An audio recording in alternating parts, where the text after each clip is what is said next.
Hey, welcome back to the TheScottSpot. I started to say I'm Titus. No, I'm Scott, controlling Titus. Here we are in the Kilika Cloister of Trials. Donna and her meathead guardian, Bartello, threw us down here. And now we have to solve this. Anyway, so this puzzle's not too hard. You got the Kilika spheres, which burn shit. So, obviously, really the only course of action we can even do in this room is taking the Kilika sphere and putting it in this slot. And I'm just going to assume that this is magic because it somehow burns this door to a crisp. Take it back out, and the door frame actually turns to ashes or smoke or whatever, and then we're good. Okay, so let's go in here and see what's going on. I'm just going to put this over here, I guess. By the way, I don't really remember what the steps are to solving this. Well, that didn't do anything, did it? I'm pretty sure we have to move the glyph sphere somewhere, but who knows. Oh, I thought that did something. So a glyph just appeared. We'll mess with that in a second. If I take this away, does the glyph disappear? Nope. Alright, so I'm gonna put this back over here. Not that I expect that to do anything, I just need to drop it. Can I touch this glyph thing now? Oh yeah, I don't even need the glyph sphere to touch it. Oh, and we have opened the path forward, just like that. So, with that being said, let's see what's going on in here. Oh wow, like a whole flame wall. There's stairs going down, but as you might imagine, Titus, you can't force Titus to run into the fire, as hilarious as that would be. The Kilika sphere is what's powering it. And let's step on this floor switch, and that will actually bring this glyph sphere in here. So let's take the glyph sphere off of it. And I'm not sure where this is supposed to go, but we'll just put it back in here for now, for safekeeping. And run back in here. For some reason I'm thinking that this Kilika sphere needs to go in this pedestal. Alright, let's see what that does, because I think now we need to push it onto that floor switch over there. God, I hate pushing these pedestals. You have to be like exact with it. See? Now let's try walking. Doesn't want to do it. There we go. Push it over yonder and forward. No, Titus. Oh, Titus, no, what are you doing? There we go. That makes it sink into the ground and into the floor. Okay, but that still doesn't solve our problem. I think... Well, I can't step on the floor switch because that would break everything. Can we do anything with this glyph sphere? What happens when I put it in this slot? I don't think anything's going to happen. Oh, I was wrong. I knew I had a hunch. And that breaks the chain and destroys the flame wall. Of course, now we have this destruction sphere. This is another optional destruction sphere, but if you want to get one of the Aeons later in the game, you'll need to do this. Fortunately, I don't think a Dark Aeon guards this temple later in the game. Alright, so we don't really have a use for this Kilika sphere, but we do need to put it somewhere. Still have this empty slot. Let's go back and grab the destruction sphere. You can always tell it's destruction because it's red. And then what do you do with that? Well, just put it down here in this slot. And then it's going to blow shit up, as destruction spheres tend to. Yeah, just don't worry. I mean, I know I just blew a hole in the temple wall, but it's no big deal. No big thing. And we got a red armlet, which is equipment for Kamari. So let's go ahead and see what that does. Red armlet. It's his first armlet, actually, and it has fire ward, ice ward, and lightning ward. So it halves all elemental damage, unless it's water. So that's a pretty nice armlet there, so we'll take that. And that's the Kilika... Oh wait, we still need to get rid of this door. Well, you may ask, how are we going to do that? Well, it's elementary, my dear Watson. We're just going to burn it like we did the first door. It's so far away. I wish I could just jump over there or something. Alright. I'll insert the sphere here. The door is on fire. This door is on fire. Anyway. I don't think Lulu's gonna be happy about this. Whoa, whoa, whoa! It was Donna and that big muscle-head man. Yuna will be the one to suffer the consequences. What consequences? She could be excommunicated.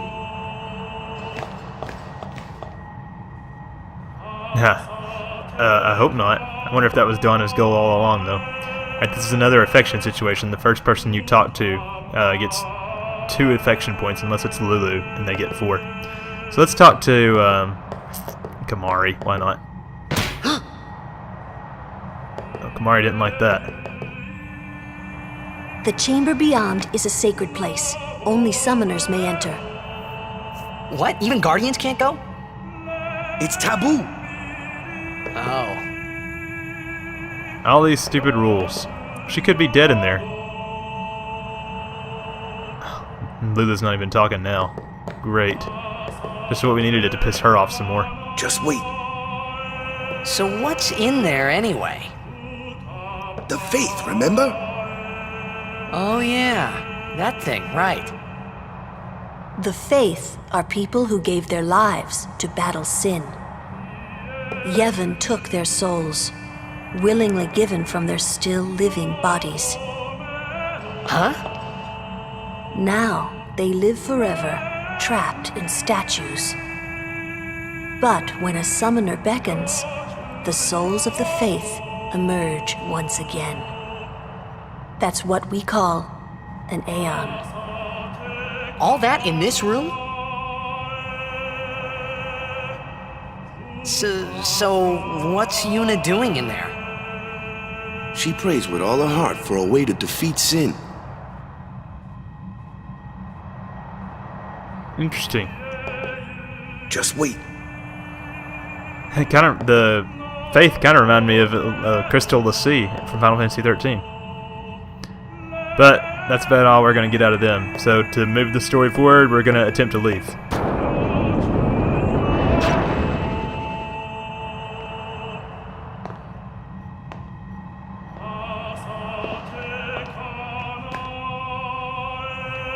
There was something I didn't tell anyone else that day.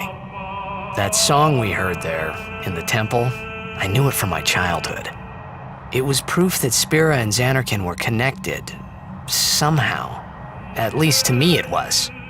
Maybe that's why suddenly, I felt like I just wanted to go home. I tried to say something to tell them, but the words wouldn't come.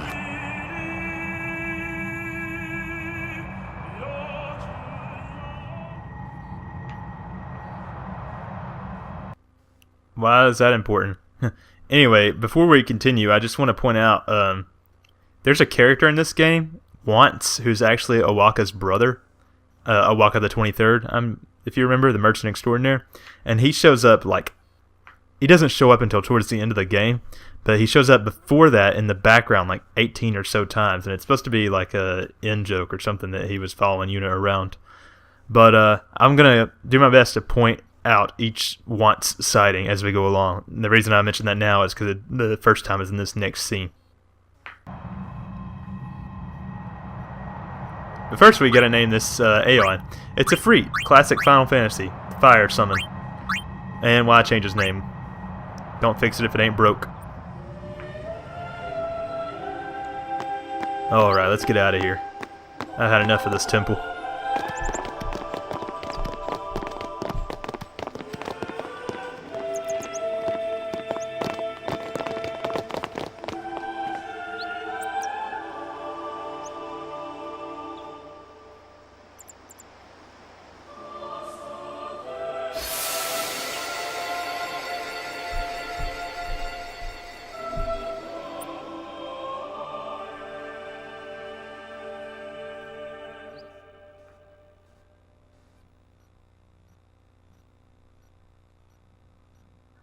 I thought I had put my feelings for Xanarkin behind me.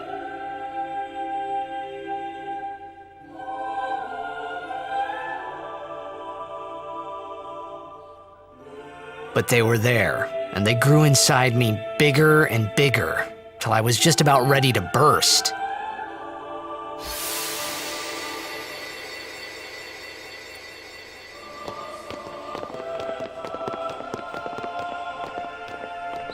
Are you okay? I don't know.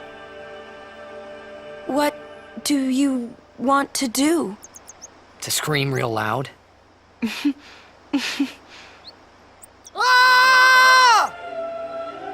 God, just because you had that urge doesn't mean you should act on it, Tidus. Alright, so now we have to make our way back through these woods. And since we've already done this before, and I don't think there's anything particularly new to see, I'll just skip back to the beginning of the woods. Or, yeah. But real quick, I want to mention a couple things. We have 5,000 gil right now, and we need to amass 9,000 gil. And there's a reason for that. We'll have to be donating a lot of gil before you know it. Wow, we've already been playing 8 hours and 45 minutes. Jeez. The other thing is, we want to make sure that Lulu learns focus before we continue on. There's a reason for that, too. There's a reason for everything that I do. But anyway, after I grind all that up, hopefully it won't take too long, I will meet you guys back at the entrance of the woods, I guess. Hey guys, I'm back, and I'm in the middle of a battle because I realized I'm only getting about 50 gil per battle, so it would take freaking forever to get 9,000. So I'm hoping I could sell some equipment and get a lot closer. Also, Waka learned extractability, and since we're out of ability spheres, let's see if that does anything.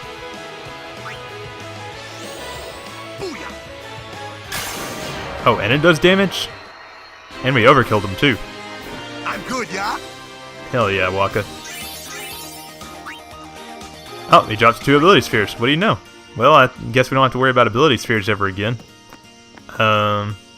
One other thing is that Lulu learned focus. So there's that too. And before we leave, I think we're going to have a little extra time in this video. So I'm going to show off Ifrit. Because why not? Well, first let me use all my other characters. Come on out, Yuna.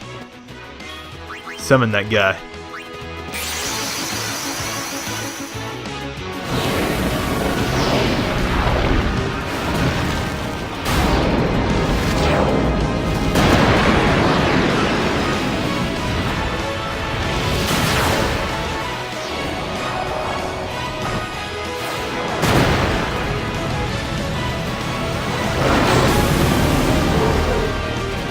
Oh yeah. Will you help us? Okay, so I think this might be my favorite appearance-wise incarnation of Ifrit. I don't know, the one from FF8's pretty cool too. So he can attack, he can damage an enemy using Meteor Strike, he knows Fire, and as well as Null Blaze and Null Frost. Null Frost will come in handy for when he's fighting an ice enemy. So let's go ahead and just take this thing out. Overkill. Awesome. And I'm afraid I'll take this thing out if I'm not careful, so I'm going to boost. Because, I mean, if we're summoning Ifrit, we might as well build up an overdrive, right?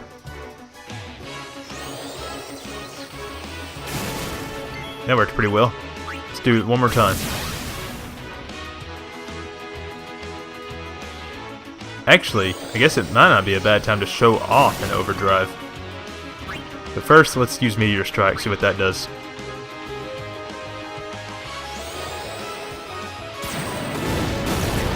Oh, it didn't kill it. Don't kill Ifrit. Alright, this will be way overkill, but I'll go ahead and show Hellfire off.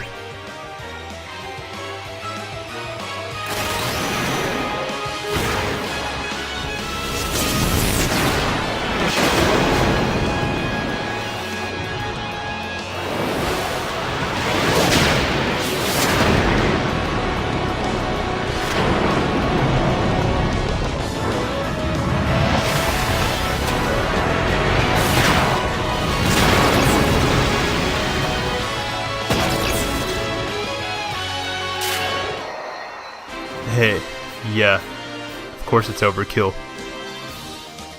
Nice. Okay, so that was pretty nifty. I would like to be able to just grab a chunk out of the ground and throw it at my enemy who had already ascended into a flaming sphere. Anyway, let's head back to the shop and hopefully make some gil selling shit.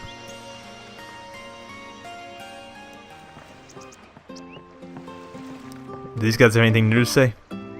A summoner named Donna passed through here a while ago. She'll probably be taking the ferry. Yeah, I remember Donna.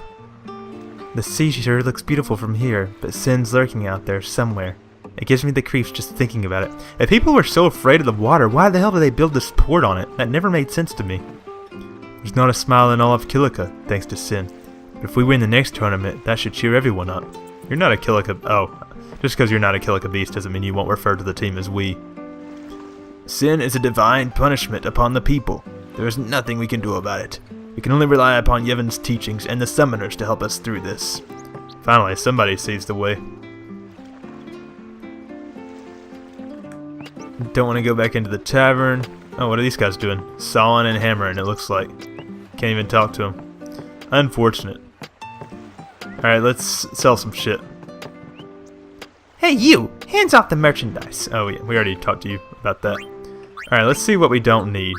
I want to keep the buckler and the longsword since they're original weapons. Wow, these really aren't worth much, are they? Official Ball, Brotherhood. Metal Shield, defense plus 5%. I kind of like that one. Enchanted Rod, magic plus 3%. You know, we don't need that. I'll sell it. Only 37 gil though. Bright Bangle, Dark Ward. Lulu's never gonna be able to Lulu doesn't need physical attacks, so if she's blinded it doesn't matter. So I'll go ahead and sell that. Ice Ball. He already has a Scout which has Ice Strike on it, so I'll sell it. Water Ball. I'll keep that just in case, even though I don't think I'll ever need it. I don't need that. Poison Steel. Ooh, Poison Touch could be useful. I didn't realize I had got that actually. What else? Serum Shield. Poison Ward. Harpoon. That just has piercing on it. It's just worth 12 though. MP plus 5%. Noblaze Shield. Never gonna need that. And that only got us like 1,000. Jeez, that sucks. We'll sell the Water Ball because I don't think we'll need it.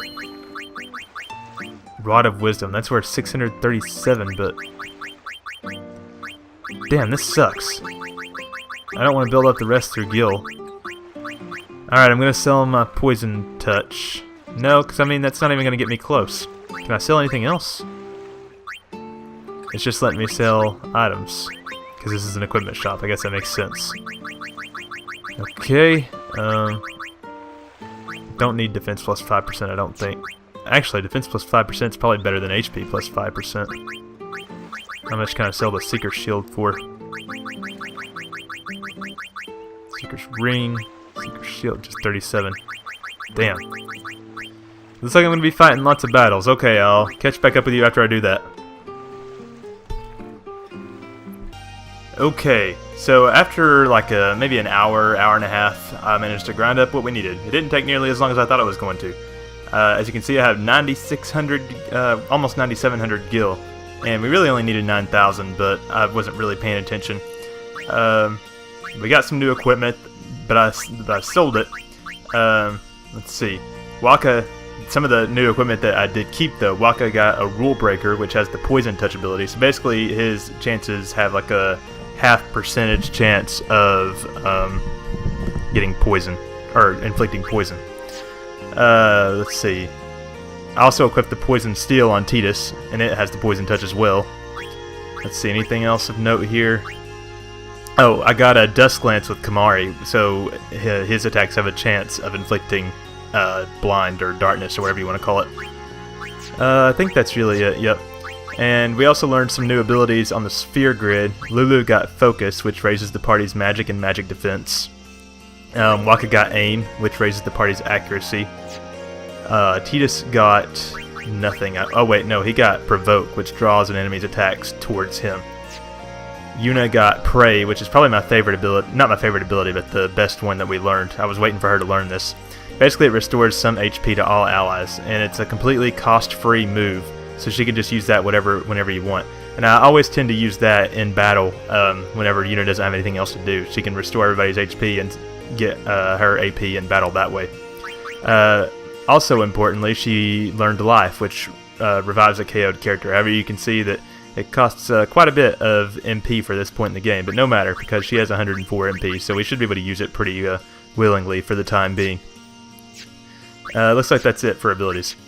And with that said, let's go ahead and head back out to the docks. And I'm going to stop at the shop real quick to make sure that there's no equipment that I got that I don't need to sell. And if that's the case, I'll tell you about it, but otherwise... Actually, there's no point in me cutting because it's so close. I was going to tell you to meet me at the boat, but... No, unneeded. Oh, this lady's so rude. Like, all the old women in this game are rude. Let's see. We got... I'm keeping the yellow ring because it has lightning ward on it, and there's an area in the game later where there's a lot of lightning elemental enemies. And I'm keeping the water ball for that same reason. I got an extra bangle for some reason, so I'm going to sell that, even though I didn't make anything off of it, really. Alright, so with that being said, let's head to the boat. Should we embark? Looks like they're waiting. Off to Luca at last. The matches start soon as we get there, so rest up on the way, yeah?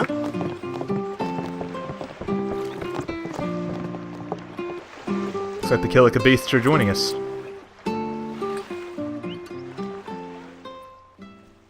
And you know what? That's it for Kilika, and I think that's probably a good end of the episode. So, yeah, thanks for watching, guys. Thanks for hanging with me at the TheScottSpot. Nope, don't start the next scene. Hit the subscribe button if you like what you saw, or leave a comment below. Check out my Twitter if you want to get connected with me. And I will catch you guys next time for more Final Fantasy X HD Remaster. Thanks again.